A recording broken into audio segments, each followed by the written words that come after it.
análisis del contenido del capítulo 4 del libro electrónico multimedial, y lógicamente también muy válido si ustedes realizan otras búsquedas, investigación en algunas otras fuentes bibliográficas, donde se identifican los diferentes antivirus y sus características, realizando un análisis propio de por lo menos 5 diferentes antivirus que puedan ser útiles de instalar en su institución educativa.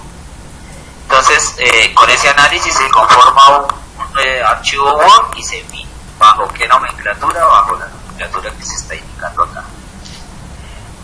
La siguiente actividad, que es la 3.2, son los riesgos asociados a Internet. Entonces el estudiante deberá profundizar sobre los riesgos que implica la incorporación de Internet, entonces todo lo relacionado con fraude, mandoneo, etc. Especialmente enfocado en las instituciones educativas, identifica adicionalmente estrategias que permitan mitigar estos riesgos. Organice su grupo de trabajo de máximo 3 estudiantes y de forma colaborativa estructuren la información consultada de manera que se proporcione como un elemento de fácil consulta y con muy buena redacción. Ojo acá, cuando se dice máximo 3 estudiantes, quiere decir que no es que me envíen solo un trabajo por los 3, no, listo, tienen un mismo archivo porque es el mismo trabajo, sí, pero los 3 tienen que hacer el mismo envío y tienen que indicarme con quién trabajaron, ¿vale? Por favor. Bueno, claro que aquí básicamente, sí, cuando hagan el envío, pero ¿cuál es el envío que ustedes me hacen? Realmente es una URL, ¿cierto? ¿Por qué? Porque con esa información ustedes tienen que hacer un blog o una wiki para que yo pueda ingresar a dicho blog y wiki y pueda ver todo lo relacionado con el tema de fraudes o riesgos que implica la incorporación en Internet. ¿Listos? Eso es lo relacionado con las 2 actividades que ustedes tienen que realizar durante estas 3 semanas. Estas tienen un valor del 30% frente al 100% de la actividad. Entonces, a continuación vamos a hacer una síntesis de la temática que ustedes tienen que abordar de forma mucho más detallada a través del capítulo completo. Por favor, me confirman si están viendo las diapositivas en este momento.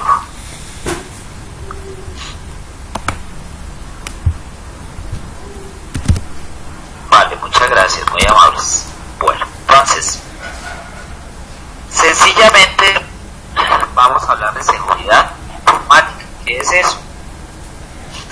Resulta que nosotros, al tener nuestros datos en medios tecnológicos como una base de datos, un servidor en la nube, qué sé yo, medio de almacenamiento que nosotros hayamos elegido para ello, pues vamos a correr riesgos, ¿cierto? Al igual que si tengo, supongamos que mi archivo lo tengo en un espacio físico y alguien quiere ingresar a ese espacio físico de mi empresa, pues saltará a través de, qué sé yo, de los muros, pasará por los medios de seguridad que haya, etcétera, etcétera, con tal de llegar allá y ver la carpeta o el archivo que necesita. Aquí sucede exactamente lo mismo. La diferencia, ¿cuál es? Pues que la persona no tiene que saltar ningún muro y ni dejarse ver nada.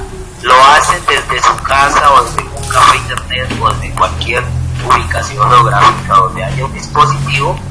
¿Por qué digo dispositivo? Porque no necesariamente lo hace a través de un computador, también lo puede hacer a través de una tablet, una PDA, un celular, etc. Entonces, esa es la gran diferencia y que lógicamente tiene que tener los conocimientos adecuados para hacerlo, ¿cierto? Entonces, por ese motivo, pues también existen mecanismos para ofrecer seguridad a esa información, así como hay mecanismos, por ejemplo, en el muro podemos colocar alambres con electricidad, podemos colocar cámaras de video, ¿cierto? Podemos colocar en ese espacio físico donde están las carpetas que entren con una huella o con el iris del ojo, qué sé yo. Esos son mecanismos de seguridad que se podrían emplear. Acá en la parte digital también existen una serie de mecanismos de seguridad que ya vamos a ver algunos de ellos. Entonces, políticas de seguridad. ¿Qué se protege protege la información de quién. Entonces, eso que les acabo de decir es bastante importante. ¿Por qué? Porque todas las empresas en la actualidad y mucho más a futuro tienen que tener sus datos. Digo sus datos, ya les digo por qué, en el tema digital, ¿sí? ¿Por qué? Imagínense si el gerente de X empresa se va para Estados Unidos, para Perú, Ecuador o para Bogotá, está ubicada la empresa en Bucaramanga, en Medellín, en La Guajira, qué sé yo, y necesita un dato. Entonces, hasta que llama al señor allá, el señor allá va y busca en el archivo, condensa la información, y hasta que vuelve y llama al gerente y le da el dato, ya se perdió el negocio, por ejemplo. Mientras que si yo tengo un sistema de información, una infraestructura de mi empresa, ¿qué sucede? Únicamente lo que hago es, sin importar la ubicación geográfica en la que me encuentre, lo que hago es conectar desde mi portátil, hago un clic, ingreso a mi sistema de información, doy al usuario la clave, ingreso a un menú y ahí tengo la información. Entonces fíjense, una de las grandes bondades que nos ofrece la tecnología, ¿sí? Digo una porque son infinitas. Entonces, ¿por qué digo que datos? Porque los datos por sí solos no me dicen nada. Por ejemplo, 10.000, ¿qué me dice eso? Nada, ¿cierto? Pepito Pérez, ¿qué me hizo eso? Nada, el nombre de una persona y ya. Salario, nada. Mientras que si yo hago un procesamiento y digo, bueno, el salario de Pepito Pérez es 10.000 pesos, y ya tengo que información y adicionalmente tengo conocimiento, que es lo que realmente necesito en últimas para la toma de decisiones. Pero bueno, usted diría, yo eso lo puedo hacer teniendo información en papeles. Sí, muy seguramente, ¿cierto? Pero ¿qué sucede? Cuando se tienen muy pocos clientes, son muy pocos funcionarios, porque es una empresa muy pequeña. Pero cuando estamos hablando de grandes volúmenes de información, de datos, ese procesamiento no lo hace un ser humano en segundos, ni en minutos, ni en horas. Esos son días, hasta semanas. Perfectamente se podría encantar una persona o varias personas realizar este tipo de procesamiento, lo cual nos haría perder muchas oportunidades. Entonces, ahí otra de las bondades que nos ofrece la tecnología. Entonces, ¿cómo o de qué debemos proteger esa información o esos datos? De software malintencionado. ¿Qué tipo de software? Eso que nosotros escuchamos por ahí que se llama virus informáticos o spam, ¿cierto? O los gusanos o los troyanos. Toda esa gama de posible software malintencionado. ¿Que dónde viene? Puede venir en una USB, puede venir en un disco duro, puede venir a través de un email, ¿sí? Entonces, todo eso es, o son algunas de las puertas de entrada que utilizan ese software malintencionado. ¿Para qué? Para venir y alojarse en mis equipos y empezar a conocer mis datos, mi información, por ejemplo. Intrusos. Bueno, pero no solo a través de software puede vulnerar mi sistema o mi infraestructura TI, sino también las personas como son los señores hackers y los crackers. Ya vamos a ver que existen algunos otros y vamos a ver qué es cada uno de ellos. Y también por errores humanos, ¿sí? Entonces, de pronto yo llegué y compartí una carpeta y la dejé al público, o no coloqué las políticas de seguridad que eran adecuadas. Muchos errores que se pueden cometer desde el punto de vista humano. Entonces, de esas tres maneras y muchas otras, nos pueden vulnerar en nuestra parte de sistemas de información y por consiguiente en nuestros datos. El sistema debe ofrecer ¿qué? Confidencialidad, integridad y disponibilidad. Ya vamos a ver qué significa cada una de esas características. Basándose en qué se puede ofrecer en las tres características y muchas otras, en la encripción de los datos. ¿Qué es ese tema de la encripción de los datos? Les pongo un ejemplo y les hago una pequeña historia de cómo empezó la encripción de los datos para que quede de pronto un poco más claro. El primer sistema de encripción que hubo en la historia fue en una guerra y un general necesitaba enviar un mensaje a otro de sus comandantes, pero el soldado con el que tenía que enviar el mensaje tenía que pasar por territorio enemigo. Entonces, para que en caso tal de que los enemigos capturaran a ese soldado que llevaba el mensaje, pues no tuviesen como encontrar dichos mensajes, ¿qué fue lo que hicieron? Le quitaron todo el cabello a ese soldado y escribieron el mensaje en el cuero cabelludo y esperaron X días para que el cabello le creciera. Entonces, ese es un mensaje de encripción, es decir, enviar la información para que una otra persona diferente al destinatario pueda leerlo. Entonces, en este caso ya no lo enviamos a través de soldado, lo enviamos es por internet, ¿cierto? A través de un email yo puedo enviar un mensaje. A través, respondiendo al ejemplo del gerente, si el gerente está en Estados Unidos y quiere entrar a la red LAN de la empresa que está en Bogotá, lo puede hacer y lo hace a través de una VLAN, a través de internet, que es como un túnel. Una VPN, no una VLAN, sino una VPN, perdóname el término, que la VLAN es otra cosa. Es una VPN que es un túnel que se abre a través de internet para que esa persona ingrese, pero obviamente ese ingreso es en nanosegundos, en milisegundos, ¿cierto? Pero ¿qué sucede? En internet hay muchas personas conectadas y hay personas que están haciendo su trabajo normalmente bajo la legalidad, pero hay otros que están interesados en estar capturando información que por allí circula, pues para hacer daño, ¿cierto? Daño de diferente índole, financiera, moral, ético, etc. Ya vamos a ver eso un poco más en profundidad. Entonces, por eso los mecanismos de inscripción.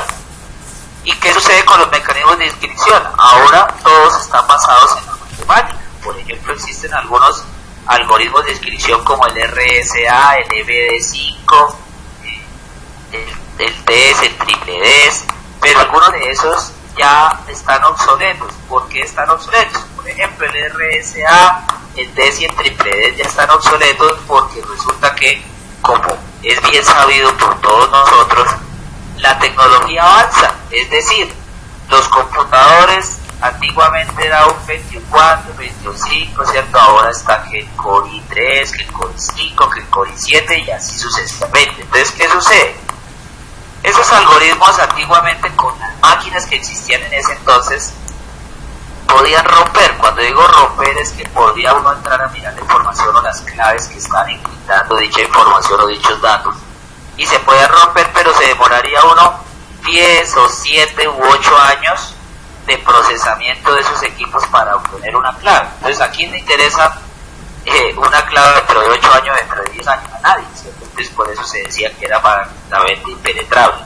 Pero a medida que evolucionó el hardware, ya no se necesitaban 10 años, se necesitaban horas. Entonces, en 2-3 horas yo sí necesito la clave, para mí sería bastante beneficioso tener ese lapso de tiempo. Entonces, así mismo fueron apareciendo otros algoritmos de inscripción como el MD5.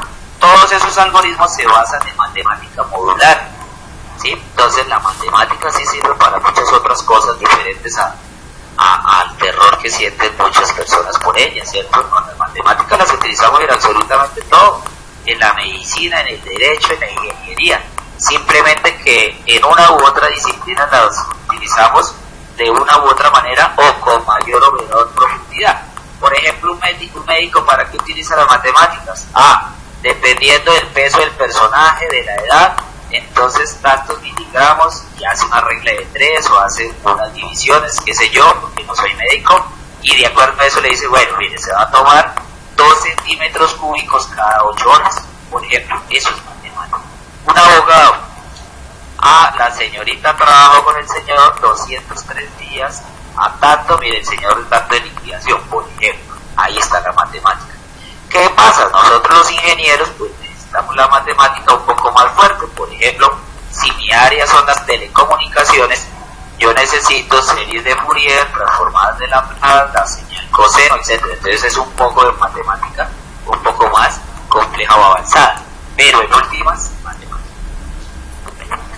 Aquí algunas de las explicaciones de las características que les están comentando en este momento que debería ofrecer el sistema. Miren, confidencialidad, integralidad y disponibilidad.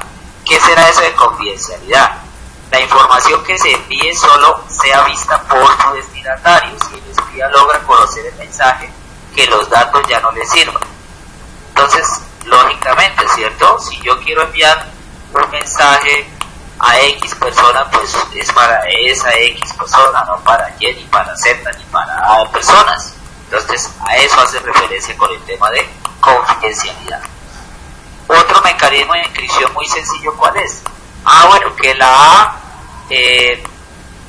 dos personas, es decir, el origen y el destino, saben que la A va a equivaler a una Z, que la B a una X, que la C a una Y, y así sucesivamente. Entonces, yo llego y le envío a la persona la palabra zorro. Entonces envío la A, por ejemplo, que la O supongamos que equivale a la P. Entonces envío AP, que la R equivalga a la C. Entonces APCC y la O equivalga a la Q. Entonces envío APCCO. Pues la persona que no sepa que la A equivale a la Z y que la A equivale a la Z, que la B equivale a la O y así sucesivamente, pues no va a poder descifrar ese mensaje. Eso es inscripción. Integridad. Que la información llegue como fue enviada y que no haya sido modificada sin permiso. Obvio, ¿qué sucede si yo llego a través de la página de Bancolombia o de la vivienda y hago una transacción a otra cuenta por 100.000 pesos? Alguien la interceptó y le agregó 2, 3 ceros, pues ya no son 100.000 pesos, ¿cierto? Llegó la información allá al destino, pero llegó modificada. A eso hace alusión con el tema de integridad. Disponibilidad. La información debe permanecer intacta al mensaje original, pues lógicamente está de la mano con las dos anteriores, y que esté disponible en el momento que yo la necesite, porque de pronto, por ejemplo, hay un ataque que se llama por denegación, que fue lo que hicieron en alguna época con el servidor de la administraduría, que es lo que hacen, enviar muchas peticiones al servidor, y lo que hacen es saturarlo, y lógicamente el servidor queda fuera de línea, porque es como si a una persona está jugando baloncesto y bueno, con una superbola bien, con 2 superbolas más o menos, con 3, con 4, con 5, con 10, con 7, esa persona no puede con 10, 20 superbolas. Entonces, ¿qué va a hacer? No va a atender a ninguna de manera adecuada. Lo mismo sucedería con servidores. Y así como estas, pues muchas otras características, como la autenticidad, el no repudio, la auditoría y el control de acceso, que de pronto ustedes lo han experimentado cuando ingresan a los sistemas de información, bien sea en su colegio o bien sea cuando en sus empresas donde se está laborando, pues les piden que una clave y un usuario. Sin ese usuario o una clave, o lo que hacemos nosotros, por ejemplo, en los cajeros automáticos, allí nos toca digitar la clave. Sin esa clave no podemos ingresar. Delitos informáticos. Entonces, es un instrumento o medio que el maleante, o a través del cual el maleante hace uso desde un computador para realizarlo, lo que les decíamos hace un momento o al inicio.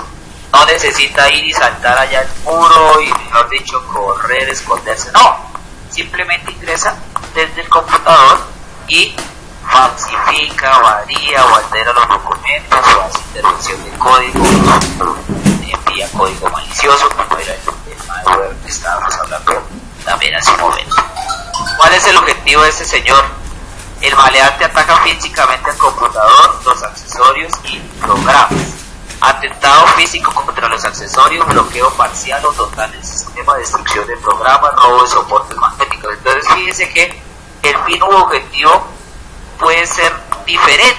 Uno puede ser destruir, otro puede ser robar cosas, es decir, información. Imagínense si alguien puede hackear, si es que la tuviesen, porque según lo que entiendo, la fórmula de la Coca-Cola la tienen 2 personas en el mundo y la tienen en la cabeza. Pero supongamos que la tuviesen en un computador. Imagínense si esa persona ingresa y puede robar esa fórmula. Pues terrible, ¿cierto? Para Coca-Cola, porque empezarían a replicar dicho refresco y pues las pérdidas de mercado serían catastróficas. Entonces, por colocar algún ejemplo, ¿qué son los virus informáticos? Pues son programas que van inmersos en otros programas para poderse instalar en nuestras máquinas. ¿Qué tipos hay? Está el troyano o caballo de Troya, que es un software dañino que se disfraza para espiar apoderándose de la máquina sin que el usuario lo detecte. ¿Por qué se llama caballo de Troya? No sé si ustedes ven la película o han leído la Ilíada, la Odisea o bueno, alguna otra comunicación donde se encuentre el tema de Troya. Cuando no pudieron penetrar las murallas de Troya. ¿Qué hicieron los enemigos? Hicieron como si se hubiesen ido de las costas de Troya, y lo que dejaron fue un caballo como regalo, supuestamente. Entonces los mismos troyanos ingresaron a sus murallas, a su ciudad amurallada, dicho caballo, pero resulta que dentro del caballo iban pues los mejores soldados de los enemigos.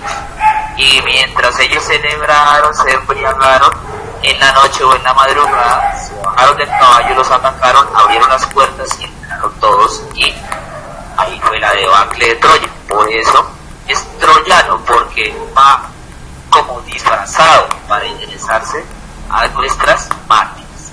¿Cuál es la defensa para esto? No ejecutar programas que se desconozcan, instalar un antitroyano, bloquear, eliminar el archivo en cuestión. Otro tipo de virus es el gusano. Entonces,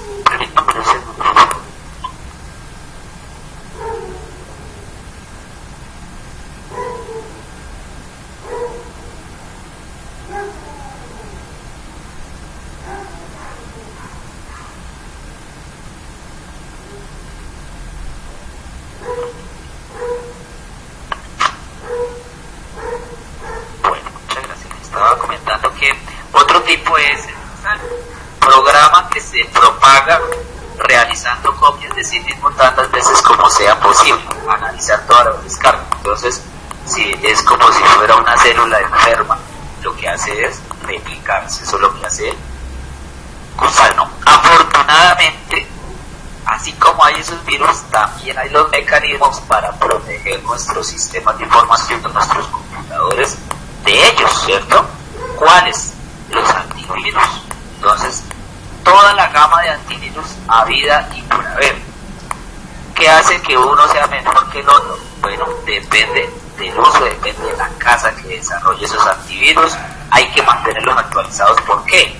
Porque así como hoy hay un virus, mañana pueden haber otras versiones de ese virus u otros virus. Entonces resulta que el antivirus que yo tenía hace 8 días, los virus que aparecieron hoy, ya no los vacunan, no los detectan. Entonces por eso hay que estar continuamente actualizando esos antivirus.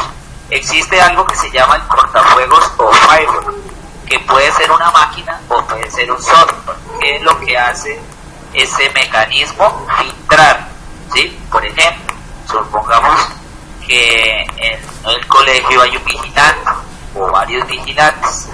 Entonces esa persona da ingreso a los alumnos, a los profesores, a los funcionarios o a todas aquellas personas que están autorizadas. Las que no están autorizadas no ingresan al colegio, por ejemplo, ¿sí? Lo mismo hace el firewall. Entonces uno define unas políticas de seguridad en esos firewall, y ellos todo el tráfico que llega de afuera de internet verifica si tienen permiso para ingresar a mi red ante mi empresa, y si no, pues simplemente lo bloquea. Anti-espías o anti-spyware, que son otros software también que se dedican a realizar dicha labor. Por allá en el mapa conceptual hablábamos de los intrusos, ¿cierto? Los señores hacker y crack, y hay una explicación de ellos y de algunos otros. Entonces, ¿qué es un hacker? Persona con conocimiento en informática que generalmente navega e intenta acceder sin autorización a un sistema informático o red. Por lo general no lo hace con malas intenciones, ya que al comprobar que el sistema o la red es vulnerable, obtiene un logro de satisfacción personal, y en muchos casos informa a las víctimas de dichas vulnerabilidades encontradas y superan hacia su sistema. Entonces, como ustedes pueden observar, esa persona logra vulnerar nuestro sistema o nuestra plataforma tecnológica, pero no lo hace con malas intenciones o no hace ningún daño. Por el contrario, lo que nos envía es un mensaje o deja una huella indicando que ahí hay vulnerabilidades. Eso es un hacker. Mientras que el señor cracker es todo lo contrario. También, lógicamente, posee conocimientos informáticos, piratea programas, accede a los sistemas y a la red de forma no autorizada con el fin de hacer daño y causar molestias tanto en la red como en el sistema lógico, ¿sí? Entonces fíjense que es todo lo contrario al señor hacker. Tenemos el tricker, que es persona que intenta acceder sin autorización a las líneas de comunicación telefónicas con el fin de obtener llamadas gratuitas o por solo violar la seguridad de la misma. Entonces, fíjense, unos se dedican a hackear o a craquear el tema de sistemas de información o plataformas tecnológicas, y otros en el tema de comunicaciones para poder hacer sus llamadas de manera gratuita. Lamer. Este personaje carece, pero cree tener las habilidades y conocimientos informáticos. Por lo general se vale de los programas utilizados y a veces creados por los crackers para robar y violar la seguridad de los usuarios, pero al no poseer los suficientes conocimientos, al tratar de realizar una intrusión, será muy fácil atraparlo. Entonces prácticamente es lo que se conoce como un aficionado. Sniffer.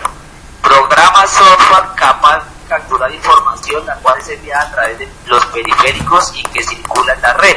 ¿Qué sucede cuando yo envío un mensaje de voz, un video, un chat, un texto a través de la red? Pues este viaja, si estamos hablando de la parte alambrada, viajará por un cable de UTP o por fibra óptica. Si estamos hablando del tema inalámbrico, lo hará a través del espectro, es decir, por aire, ¿cierto? Entonces, esos que son dispositivos o software que uno conecta a la red y lo que hace es empezar a capturar datos de esa red. Entonces, por así decirlo de alguna manera, un ejemplo más claro y más tangible. Por ejemplo, el petróleo. Cuando uno escucha que sacaron gasolina o petróleo de alguna parte de la tubería del conducto, entonces se conectaron a esa tubería y sacaron petróleo. Eso es lo que hace un sniffer. Entonces se conecta a esa red y lo que hace es extraer no petróleo sino datos. Pero ¿cómo circula la información a través de los cables? ¿Será que por ahí va la A, va la B, saltando, va la C? No. Resulta que de pronto ustedes lo conocen y seguramente sí, existe una codificación que es la codificación ASCII, sistemas decimal, sistema binario. Entonces la ASCII es una tabla en la cual cada letra o cada símbolo, cada número de los símbolos que nosotros utilizamos para comunicarnos tiene una equivalencia en decimal. Por ejemplo, la A equivale a 65. Resulta que la A es un byte y un byte está constituido por 8 bits. Entonces, el primer bit vale 2, el segundo 4, el tercero 8, 16, 32, 64 hasta 128. Entonces, como la A equivale a 65, yo lo que hago es poner en 1 el bit 64, el que vale 64 y el que vale 1, ¿cierto? Los demás quedan en ceros. Entonces ya convertí ese 64 de decimal, lo convertí a binario. Pero por el cable tampoco va a ir ni el 0, ni el 1, ni el 0, ni el 1. No, por un cable lo que circula son voltajes. Entonces el 1 equivale a 1 más 3 voltios y el 0 equivale a 1 menos 3 voltios. Permítame un segundo. ¿Me están escuchando? ¿Sí se escucha bien? ¿Está todo perfecto? Bueno, perfecto. Muchas gracias, muy amables. Entonces continúo. Bueno, entonces les estaba comentando, viaja, entonces cuando llega a 0, yo envío a través del cable menos 3 voltios. Cuando llega a 1, no, envío más 3 voltios. Entonces, al otro lado, a donde va a llegar al destino, pues allá se hará todo el proceso contrario. Llegó menos 3 voltios, pongamos un 0. Llegó más 3 voltios, pongamos un 1, llegó un 0, menos 3 voltios, un 0 y así sucesivamente. Entonces ahora tenemos la cadena de ceros y unos. Ahora lo que hacemos es sumar los que vienen prendidos en 1. Entonces 74 más 1, 65. Voy y miro en la tabla que equivale a 65 y pongo una A. Pero ¿qué sucede? Ese proceso se hace en nanosegundos, lógicamente, porque para nosotros es transparente, ¿cierto? Ustedes chatean, envían un mensaje y ya apareció allá. Envían un mensaje y ya aparecieron, pero no aparecieron ni ceros, ni unos, ni voltaje. A ustedes les aparecen son las letras del abecedario, los números, de acuerdo a lo que se esté comunicando. Entonces, ese sniffer lo que hace es conectarse a esos cables y extraer esa información de allí. Y empiezan, lógicamente, a armar esos paquetes de información. ¿Qué son los spoofing? Es una técnica de suplantación de la que se aprovecha el atacante para introducirse en la red y obtener la información necesaria de las máquinas para sustituirlas cuando éstas realicen envío de mensajes entre ellas. Entonces fíjense que hay bastantes maneras de hacer ataques al tema de los datos o la información, bien sea que ésta repose en bases de datos o bien sea que ésta esté circulando a través de la red. Esto era lo que yo les quería compartir acerca de la temática que se aborda en estas últimas semanas. Perdón.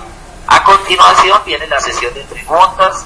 Ya saben, en la parte central de su pantalla hay 4 botones. El cuarto botón es una persona levantando la manito. El que desee hacer la pregunta, que lo pueda hacer vía micrófono o vía chat, levanta la mano y el sistema le asigna el turno y yo con mucho gusto le doy la palabra. Los escucho si tienen dudas.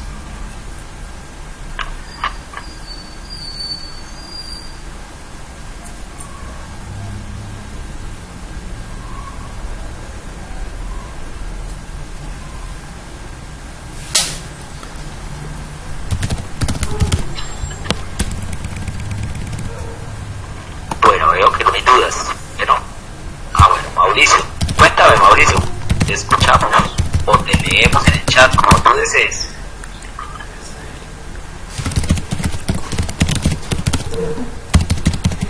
Yo, Jaime, ¿logró entrar? Sí. Listo. Bueno, me alegra mucho. Bienvenido. Profesor, ¿el blog debe ser del grupo de 3 o individual? No, este es el del grupo de 3, porque estamos en la actividad del 2. Mira. Y aquí está de 3. O sea, entre los 3 hacen el blog o hacen una wiki. Hacen el trabajo y lo suben a ese blog o a esa wiki. Y lo que me envían es una URL y los datos de los 3 integrantes. Y ya. ¿Listo? ¿De qué forma qué? Entendí, Gina. ¿De qué forma se evidencia la colaboración? No entendí, Gina. ¿Puedes explicar más en detalle, por favor, para poderte colaborar con una respuesta? Mari me dice, profe, ¿cómo se conforman los grupos? Entre ustedes se comunican y conforman los grupos. Es libre. No hay, yo no los voy a asignar nada. Ustedes cuadran, conforman sus grupos, ven con quién quieren trabajar y no hay ningún problema. ¿Listo?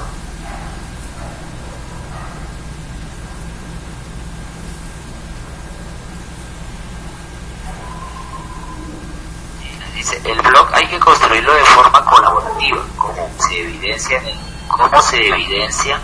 el trabajo de cada cual.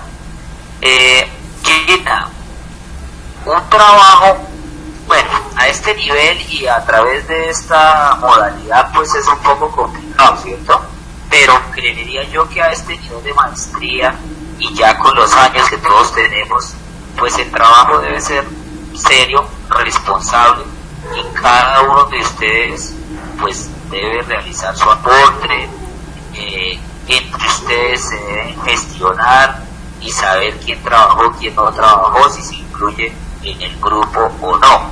Sin embargo, desde mi punto de vista, yo puedo verificar bien que el trabajo tenga la calidad que corresponde a 3 personas, ¿cierto? Es decir, cuando los vaya a calificar, voy a ser un poco más estricto en la calificación. ¿Por qué? Porque lo están haciendo 3 personas. En el blog y en la wiki pues debe ir el nombre de los 3, ¿sí? Si ustedes ven que alguno no trabajó, pues no lo incluyen. Entonces esa sería una manera, por ejemplo, de ver la parte colaborativa. Pero no nos enfoquemos tanto en ello, sino en el trabajo que tienen que realizar, en las investigaciones que tienen que hacer, en el instrumento que deben diseñar. ¿Listo, Gina? Si quieren trabajar individualmente, también lo pueden hacer, no hay ningún problema. Les repito lo que les decía al inicio, son 3, entonces los 3 deben hacer su envío de manera individual para conocer, o mejor dicho, para que haya una evidencia en la plataforma de que sí realizaron dicha actividad, a pesar de que la nota lógicamente va a ser la misma para los 3, ¿no? Pero es importante esa evidencia. ¿Alguien más tiene dudas? ¿O está claro todo?